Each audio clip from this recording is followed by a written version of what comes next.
Let's get educated. That's why we're here, to bring you the stories impacting K-12 classrooms and college campuses. It's time for a little education. Hello, greetings, and welcome, everyone. I am Katie Petrick, joined by David Fiorazzo. Yes. Now, just a reminder that Freedom Project Academy, that is our K-12 Judeo-Christian online school, is now enrolling students for the fall. All you have to do to get a little bit more information, find out what it's all about, is simply visit freedomforschool.com. That's freedom, F-O-R, school.com. And if you want to mention that you learn about all of this from, David and I, you just have to type in educated. We're the ones who sent you. Educated, yes. Educated, and who was it again who sent them? Mention educated. That's yes. right. Well, today is usually, as always, an unfortunate day where we have to report on stupidity, nonsense, tragedy, and just the sad state of being here in the world. And we're going to start in our own home state of Wisconsin, where we have an 18-year-old man, because if you're 18, you're a man then, who showered naked in front of 14-year-old girls. What? At one of Wisconsin's high schools. And, hey, it's not a big deal, as according to administrators, because they're just kind of sweeping it under the rug because, hey, he identifies as a woman. David. Okay, so it's all okay. It's all then. okie dokie in their books. Okay, identifies. All right, Wisconsin. What's your problem? Okay, we've just had a lot of stories in Wisconsin, but this one. So 4 freshman girls at Sun Prairie East High School were changing after a physical education class, and apparently it was in one of the earlier periods in the day, and they're showering. Okay? Again, 4 freshman girls, 15, 16? At this point, they're 14 into 15. 14, 15. The girls say, this didn't come out right away. It took some time because they didn't know what to do. They were shocked. The girls said the male student, 18 years old, that came into the showers and started showering, he wasn't in the class with them. He just came in. And they recognized him as having one of those guys that identified as female. Yeah, so they knew about him. He proceeded to shower, and what happened was apparently he came in and faced away from them, but then he turned right toward them, and he's just naked, and I think they were stunned. To me, that's abuse. That's assault. They didn't know what to do. Yeah. These are young teenage girls, and this is an adult man. Was he 18 when this happened? 18. So, what could go wrong? Many a thing. So the Wisconsin Institute for Law and Liberty has actually sent out a letter talking about this, and they are the ones who are uncovering and giving all the information because the school's kind of like, everything's fine. I don't know what you're talking about. So in that letter, it talks about how the incident happened on March 3rd. So on Friday, March 3rd, 2023, we had 4 freshman girls at EHS participated in a swim unit as part of their first hour physical education class. After the class, the girls entered the girls' athletic locker room to shower and change for class. David, that sounds like, that's what you would do after having swim class. That's what happened. Yeah. Upon entering, they noticed a senior male student in the area containing lockers and benches. It is our understanding this male was 18 years old at the time of the incident. According to the girls, the student was not in their first hour PE class they were participating in. And you got to stop right there and say, Why is it, we already know the whole, why is he in there to begin with, but why is it that after a first period of the school day, there is a male in the female locker room, and why is he needing to shower if he's not even in the gym class? This is completely, totally intentional by him to get attention so that he can become Dylan Mulvaney and the next superstar of the transgender movement? Well, why is he in there who he's not in the class? It's the first period of the day. Well, I'm not even thinking maybe as you are that it's for the attention. Think about, and this I've mentioned this quite a while ago, but the average teenage male, your hormones are, changing, and you are you are doing things and observing things and growing in your life and sexuality and understanding. I think he may have, now I'm just speculating here. I mean, he may not be an authentic person that's actually got gender dysphoria, in quotes. He might actually say, I just want to get aroused by showering naked in front of young teenage girls. It's quite possible, yeah. Gross as that is to say, it's plausible. Think about the average, not all, but the average teenage boy that, you're bored, you just want some action in your life. I don't know for sure. Maybe he's plausible, identified for a year or two. Well, the other question is, why was he in there? What class was he supposed to be in? Was he supposed to be in study hall? And the teacher's like, yeah, you can go take a shower in the girls' room. Why not? Like, where should he have been? Well, when you're 18, sometimes kids have less sometimes you have less credits or less classes when you're 18. Maybe he didn't have a first period. See, I don't know. I'm speculating.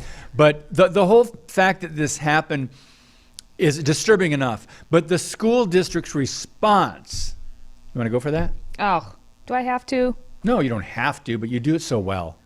No, well, fine.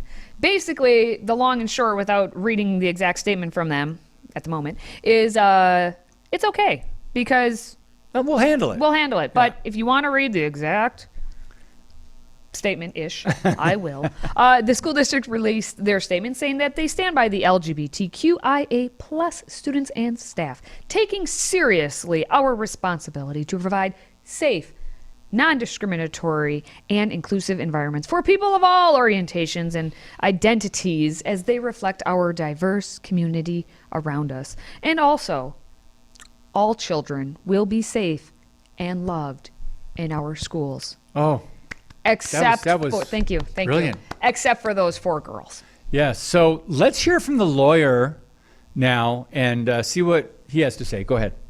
Now, that's shocking enough, but what's more shocking is that this school district was totally inadequate in their response. Title IX prohibits sexual harassment and requires school districts to offer a number of supportive measures and investigations. But these teachers, administrators did not even investigate this matter the next week. And when the parents finally started to email about this and call about this, the school district couldn't even identify the policy. No one could tell the parents what is the rule, what is the policy. And it wasn't even until a month after the incident that the school district actually sat down with the parents. The question is, can someone with a penis be in a girl's locker room in a shower? And that's the question that they're unable to answer because they won't answer what is a boy, what is a male, what is a female. Title IX is over 50 years old now. Yeah. It was instituted to protect girls and young women from sexual harassment. It imposes a number of duties on school districts. But when the Biden administration comes into office and they try to water down Title IX by adding gender identity, it's causing confusion among school districts all over the place. Sure. And girls and young women are the victims of all this. That was Dan Lennington of Wisconsin Institute for Law and Liberty. Katie, what would our great-grandparents think? Hey, there we go. I got to use it every week, right? Yes, and the way he said it there about the confusion, you notice who's confused all the time? The students who identify as transgender and the school districts. Yeah. They are the ones who are confused.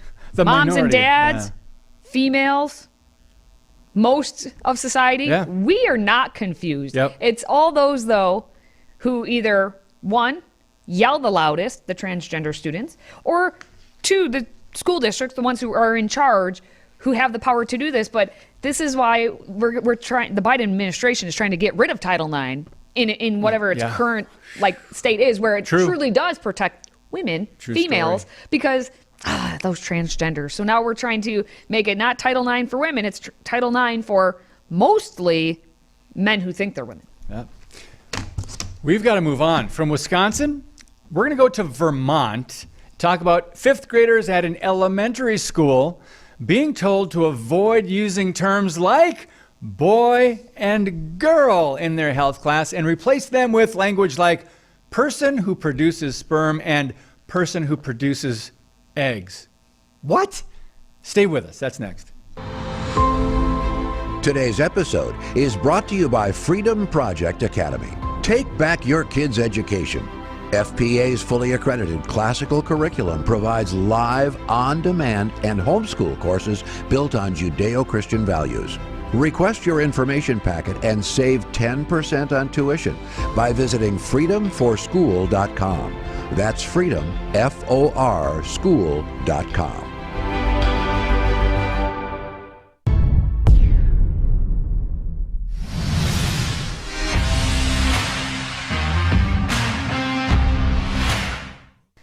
Universities have been issuing the whole new language dictates, if you will, for some time now. But hey, K-12, they're joining in on the march to insanity because we have the Essex Westford School District Elementary School. Elementary, the Founders Memorial School, which just issued a letter by Principal Sarah Jablonski stating that new language guidelines will be implemented. This is in the great state of Vermont, where they have maple syrup and communists in charge. Now, And the leftists, Ben and Jerry's. yeah, oh yeah, them too. Yeah. Well, when I say communist in charge, I mean he's supposed to be representing them in the Congress. But anyway, no, the letter that the principal sent out is addressed to the 5th grade families and caregivers, because all those 11-year-olds, they need to know what language is appropriate and what language is not. And that starts with boys and girls. That's out. So here's what it says. It's time for our science and health unit about the human body, focused on puberty and the human reproductive systems. In an effort to align our curriculum with our equity policy, teachers will be using gender-inclusive language throughout this unit. With any differences, we strive to use person-first language as best practice. We will be using the following language with students. Person who produces sperm in place of boy or male or assigned male at birth. I like how they even can't do the assigned male at birth. Even that's not good enough, because that's what they just keep going down the slippery slope. And then, that person who produces eggs, that's what we're calling what used to be known as girls, females, or assigned female at birth. Female. So here's the question, David. Have you ever seen language like this in school? When you were in science class or, health class, reproductive units in biology, wherever, you had learned about the birds and the bees or how humans and other mammals are created, did you have to say a person who produces eggs or a person who produces sperm? Did you have to do that back in your day? Well, I don't remember because it's been so long back in my day, but I don't believe we had to jump through hoops to just describe what is totally common sense, backed by science, and of course, biblical truth of God's creation in humanity. But, this is one of those things.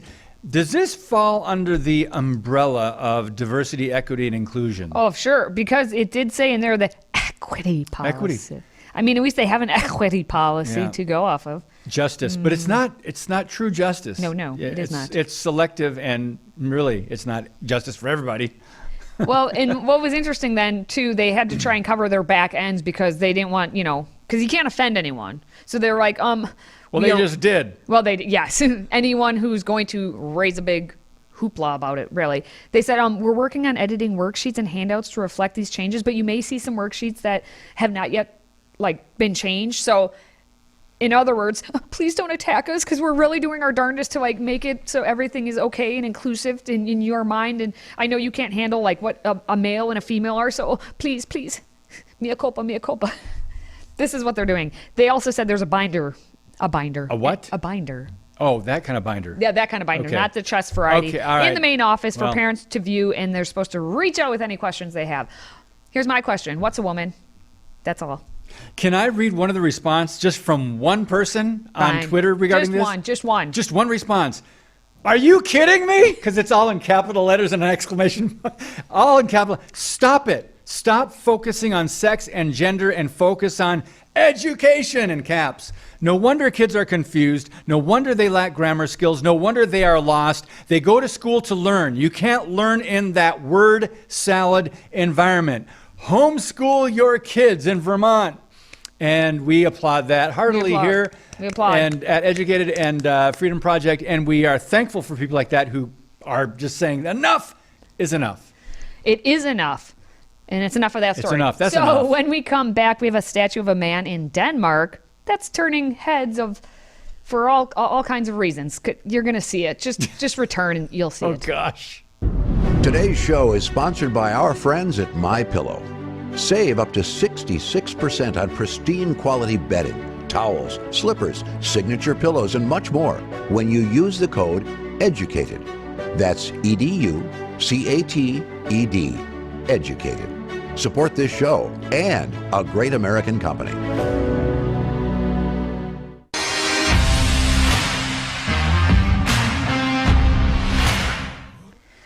Okay, well, you may need to shield your eyes from littles. Warning. Warning now. Shield your eyes from littles because we're going to take a look at a statue in Denmark. It is a statue. That is kind of in the same vein as what a statue of David would be, except it's not as artistic and it's much more horrifying, if I put it lightly.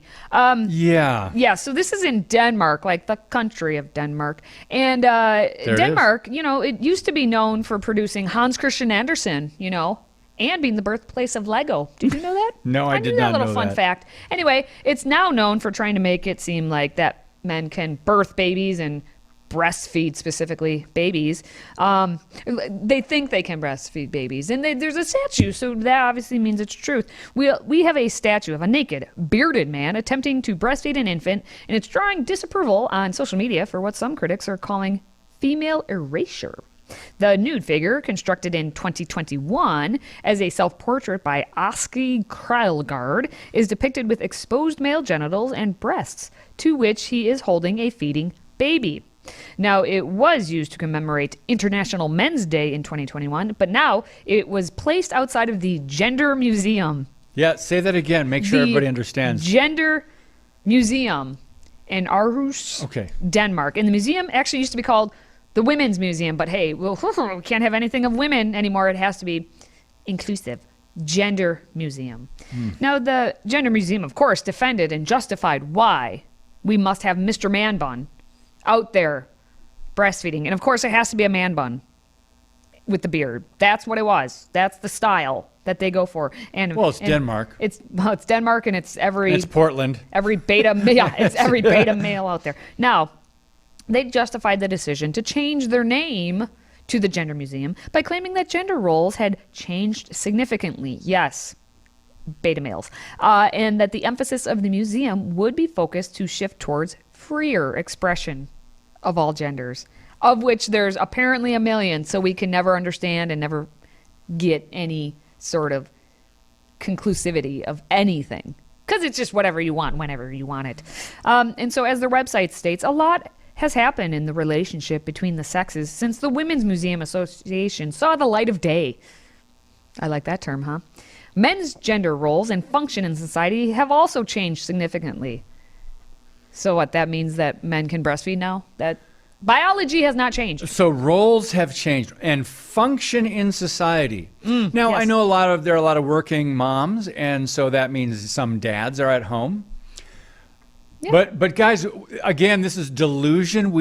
Men do not breastfeed. If a human being is breastfeeding a baby, that is a biological female. Mm-hmm. All right. Now you could manufacture something like this by a woman could. So let's just say that's a woman that has bottom surgery. I'm putting it nicely, and she can have something created to look like a man put on her bottom. But that you can tell the figure, the shape, the muscle tone, the shoulders, and everything. That's a man's body. Mm-hmm. So breasts on a man's body that actually function as a woman's breast were designed by the creator to function, to breastfeed a baby? Yeah, David, you'll get the best kick out of this. Now, Krejlgaard, the one who created this, titled the work agape, which is, because he's just like, it's a Greek word for love, so it's just fine. It's just love is love, right? Love is love. You know what? Agape is not like the sexual love that they are trying to make it into being. Agape is the highest form of love and charity that you have, especially when you're talking about Christianity. Like, I learned of agape love when I'm reading C.S. Lewis and how he explained it. So Yeah, there's 3 different types of love. Yep. Are you going to read this next guy's quote there? I think that's very interesting. I think you should. I'm not a man.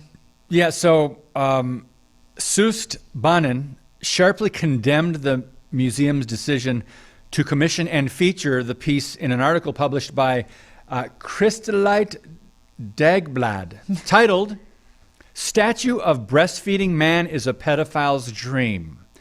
This is where we're going with this. This is the dumbed down society. What does he mean by that title? Isn't agape a pedophile's dream? A grown, naked man who enjoys putting a small child up to his nipple for him to suck is, to me, the epitome of what pedophiles dream of. And then she elaborates further on how it's in what kind of zone? Erogenous zone for both men and women, but highlights that whereas the mother satisfies the child's needs, a man, being incapable of nursing, only satisfies his own needs. And that this is tying in with that first story we did with this 18-year-old going in and showering naked in front of 4 freshman girls. You're satisfying your own needs. Me, all my feelings. Yep. All right, well, it's all about me right now because still to come. We have a high school senior in New Orleans who has just shattered the U.S. record for most college offers. It's a pretty cool story. We are going to introduce you to the young man who has received $9 million in scholarships. Stay with us. If you have a smartphone, tablet, Roku, or Apple TV, consider downloading the Freedom Project Media app. It's 100% free and includes all of our weekly shows, plus lecture series, archive programs, and award-winning animated videos for families like the Presidential Minute, Battles of America, and Heroes of the West. Don't rely on the social media giants to keep you informed. Simply download the Freedom Project Media app from your app store and allow notifications. And we'll let you know when a new video is ready.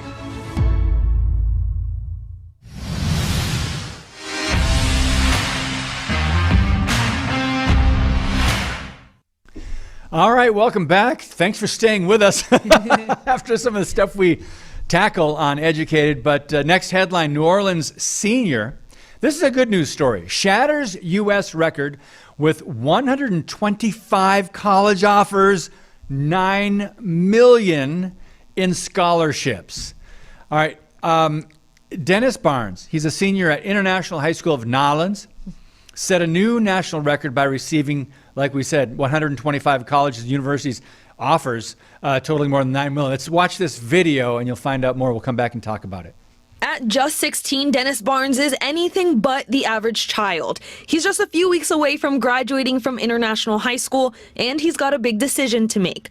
What college will he attend? I have Loyola Marymount University. Well, he's got at least 125 to choose from. It's not normal. I know it's not, of course. According to those around him, that starting point came when he was little. While his mom is proud, she's not surprised. He's always been very inquisitive, always on top of everything. Barnes maintains a more than perfect GPA, is dual enrolled at Southern University, and is bilingual. With a resume like that, why apply to so many schools? It's all about vision. It's to look at it from a broad spectrum and opening the vacuum very wide so that he can have an array of opportunities. Not only has he been racking up college acceptance letters, his mailbox has been overflowing with scholarships, over $9 million and possibly a new record. As the numbers started getting bigger and bigger, my drive was there. It started getting more and more and more. A drive that doesn't seem like it'll dim anytime soon as he gets ready to study computer science. So the school said that Barnes, who's a New Orleans native, applied to 200 schools across the country and plans to announce his college decision on May 2nd. The number of offers Barnes received breaks the previous record documented in the Guinness Book of World Records. So that was held by a Lafayette High School senior who received $8.7 million in 2019. So the school is contacting Guinness to make Barnes' new record Oficial. And he actually said that he was hoping for 10 million because why not? Yeah. This should teach you something, teenagers out there. Was it innovative? Listen was up. that What? insight?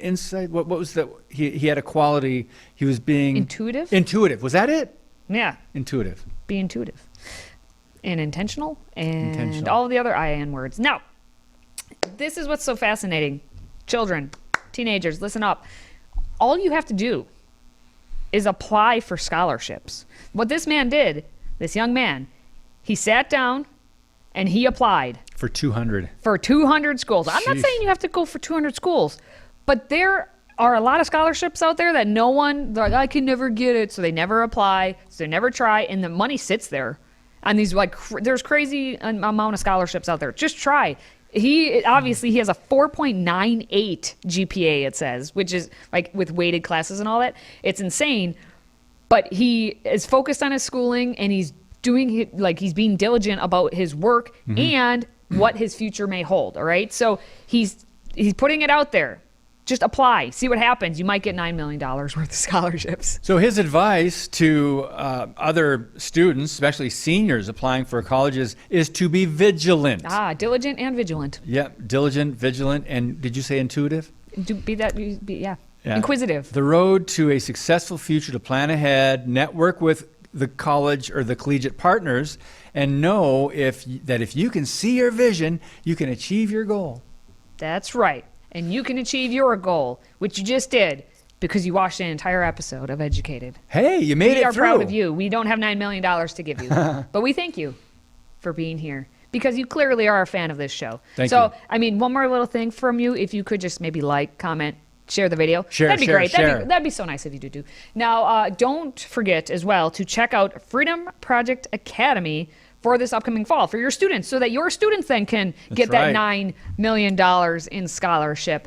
All you have to do is go to freedomforschool.com to get started. It's freedom, FOR school.com. And of course, type in there that educated. We're the ones who sent you. Educated. No one else.